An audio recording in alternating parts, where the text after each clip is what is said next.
रोडवर इकडे देखील पात्रीकडे पाऊस सुरू झाला आणि शेलोकर देखील आमच्या भागामध्ये चालू झाला. असाच पाऊस काय होणार आहे सगळीकडे महाराष्ट्रामध्ये काय होणार आहे दररोज म्हणजे आज 23 पासून ते 10 जुलैपर्यंत दररोज वेगवेगळ्या भागात पडणार आहे. जिथं जास्त पडेल तिथं आणि जमिनीमध्ये ईदभर ओल झाली तर लगेच पेरणीचा निर्णय घ्यायचा. असाच पाऊस पडणार आहे म्हणजे दुष्काळ वगैरे काही पडणार आहे. जूनपेक्षा जुलैमध्ये जास्त पाऊस राहणार आहे. जुलैच्या पहिल्या वीकमध्ये पहिल्या आठवड्यामध्ये चांगला जोराचा उडी नाले वाहतील असा देखील पाऊस येणार आहे. आणि ह्या 8 दिवसांमध्ये आज 23 पासून ते 30 तारखेपर्यंत 23 जून ते 30 जूनच्या दरम्यान ह्या 8 दिवसात देखील दररोज वेगवेगळ्या भागात वेगवेगळ्या तालुक्यात वेगवेगळ्या जिल्ह्यात असा पाऊस पडत जाणार आहे. सर्व शेतकऱ्याची पेरणीयोग्य पाऊस राहणार आहे म्हणून हा अंदाज सर्व शेतकऱ्यांनी लक्षात घ्यायचा. शेतकऱ्याला सांगू इच्छितो की शेतीमध्ये काय करायचं की समजा पाऊस पडल्याच्या नंतर जमिनीमध्ये पहिल्यांदा सगळ्यात महत्वाची ओल तपासायची. ईदभर जर ओल गेली तर तुम्ही कधी पेरणीचा निर्णय घेऊ शकता.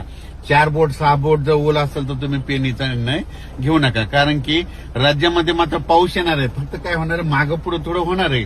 काही जणांची आज पेरणी सुरू होईल, काहीची उद्या होईल, काहीची 2-3 दिवसांनी होईल. ज्या भागात उशिरा पाऊस पडेल त्यांची उशिरा होईल.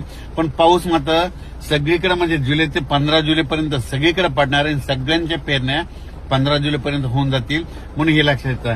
काहीच्या तर तुम्हाला सांगू इच्छितो ह्या 8 दिवसातच म्हणजे ह्या 25, 26, 27 जूनच्या दरम्यानच काही ठिकाणी पेरण्या होतील म्हणून हे देखील सर्व शेतकऱ्यांनी लक्षात घ्यायचं.